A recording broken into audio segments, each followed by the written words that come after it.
Baby, I know y'all have heard the rumors that when Marjorie first got with Steve Harvey, her intention was to milk him dry and make him prioritize her kids over his own biological children. The question is, how far exactly did she go? And did she succeed? Told Lori I was gonna cut her off, and she just went, "Daddy, stop."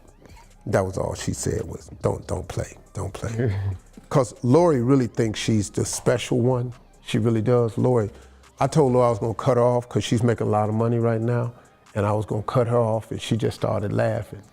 And then she said, "Well, and you're not gonna speak to me anymore?" I said, "Yeah, I'll still talk to you." Yeah, it's pretty obvious that Steve's favorite child is Lori. And y'all know that there have also always been some pretty wild allegations about Steve's obsession with Lori, with some people saying that they get the feeling that Steve dotes on Lori more than his own daughters because she's prettier than them. And an even wilder accusation has been that Steve could be attracted to Lori. Then there's this one, where people have said that Steve is obsessed with Lori because she is the only one he can pimp out. Allegedly, Marjorie has also been part of this crazy business of selling Lori out. But for now, let's just stick to how she's an evil stepmother, and how allegedly, behind the scenes, Steve's daughter Brandi has been spilling the tea. Now, of course we know that Steve Harvey had his oldest daughters Brandi and Carly during his first marriage to a woman called Marcia. And aside from their twin girls, he and his first wife also share a son, Broderick Harvey Jr. Following his first divorce, Steve tied the knot with second wife Mary Shackelford, and she gave him a second son, Wynton Harvey, before their divorce in 2005. 2 years later, he married Marjorie, adopting her son Jason and two daughters, Morgan and Lori.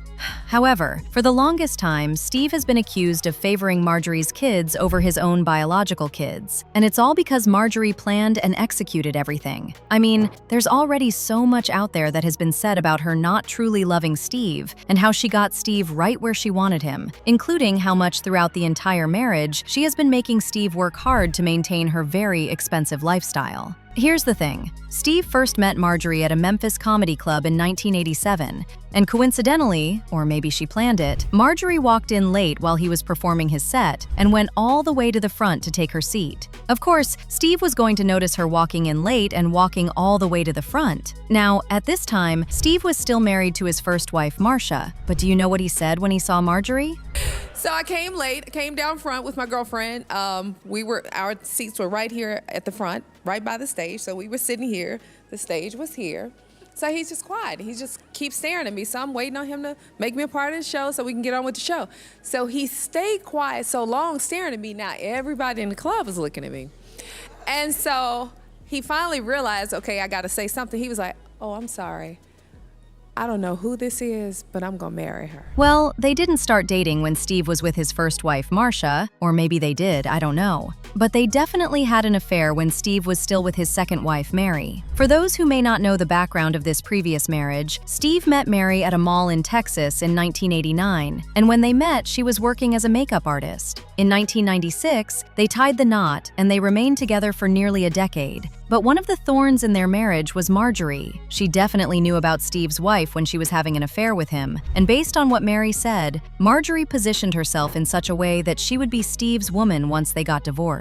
In fact, she said that when Marjorie was Steve's mistress, at one point she called the family's house on their private, unlisted number and pretended to check up on her application to work at Steve's suit company. If you ask me, she was just being malicious by calling the family house pretending to ask about a job application. Well, Steve and Mary eventually got divorced. He took everything from Mary, and she got evicted from her home, and they even turned her own son against her. Again, allegedly, Marjorie was the mastermind. But let's also not forget that Steve is a man who already willingly abandoned his first and second family. So, I'm assuming it wasn't that hard for Marjorie to convince him to love her kids more than his biological kids. Supposedly, back when he was poor, his first family meant everything to him. But once he started getting rich, he started behaving weird. His days were spent working, and his nights were spent at comedy clubs, honing his craft, while Marcia stayed home with the children. Eventually, Steve started spending less and less time with them, and finally decided that his career was more important than his family, and literally didn't have a relationship with them. Once he divorced his first wife, Marcia, she was left to raise their 13-year-old daughters and 2-year-old son alone, and Steve even refused to pay child support. And you won't believe the explanation Steve gave for abandoning his first wife with their 3 babies.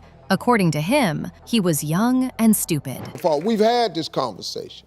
He had to understand what my decision that I made at 25. Come on, man. Come on, 25? I got twins at 25. What I'm doing making decisions. Geez, the mother was also young, and she was forced to raise the babies on her own. So that's not really an excuse, but let's just move on. And that's not all, cuz Steve also cheated on Marcia a couple of times. In fact, he began seeing and living with his second wife, Mary Lee, way before legally divorcing Marcia. Well, even though Steve eventually reconnected with his biological kids, people still say that he treats his adopted kids better than the rest. I mean, there have been reports before that there were internal family feuds because of Steve's obsession with Lori. A source even said that some jealousy was lingering amongst the siblings over Lori, who has been taking the spotlight with everything. The source was like, Steve's got 4 biological kids with 2 previous wives and 3 stepkids with Marjorie. They're driving him crazy. He did the right thing adopting Marjorie's kids and loves them like his own, but there's a lot of dissension among the blended Harvey clan. According to the source, Steve's way of handling the feud has always been to throw money at them, buy them gifts, or just go into another room to chomp on a cigar. People have also said over and over again that Steve's eldest daughters, Brandi and Carly, have been unable to find common ground with Marjorie, who is fond of spending quality time with her large blended family, and Marjorie has repeatedly been accused of shutting the twins out, as they're usually MIA in her family photos. There was even a time when Marjorie shared a video showcasing the Harvey family's festive home decor during Christmas, and fans immediately commented on the twins' noticeable absence. And guess what? That wasn't the first time. The twins are somehow always missing in most family events. Allegedly, that was Marjorie's plan all along, and she succeeded. And honestly, given her past, I can tell you for a fact that Marjorie can be very calculative. Now, we know that before she met Steve, Marjorie had one hell of a life, and that her ex-husbands Jim L. Townsend and Donnell Woods were both convicted kingpins. In fact, Marjorie was under investigation back in the day, and the FBI wanted Marjorie because they suspected that she played a major role in the ring, and authorities told Jim that his wife would be arrested,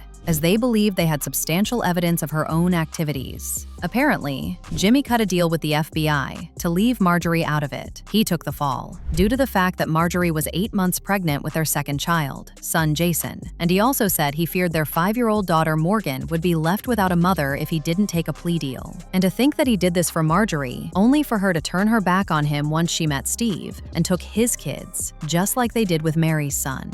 Jimmy actually told the Globe that he and his kids started spending time together after he got out of prison, but then he accused Steve Harvey of forbidding Marjorie from talking to him, saying, "All those years, I could call night or day, and she was always there for me. But when she met him, that phone was cut off the next day." Now, because of how Marjorie did him dirty, Jim wrote a tell-all book detailing all the criminal activities that took place in his and Marjorie's era, and later said that he had reservations about sharing his explosive story before because of his kids. But he decided to go ahead with the project because Marjorie had proven that she was wicked. He literally said, "I have no allegiance to Marjorie. She showed her hand. I'm going to tell my story. It don't matter if she knows about it. I'm pouring my heart out. No one knows what happened but me and Marjorie." So yeah, maybe Marjorie knew exactly what she wanted when she started dating Steve, and she knew exactly how to get it. And you know, this is why most people were not surprised when rumors started flying claiming that Marjorie cheated on Steve.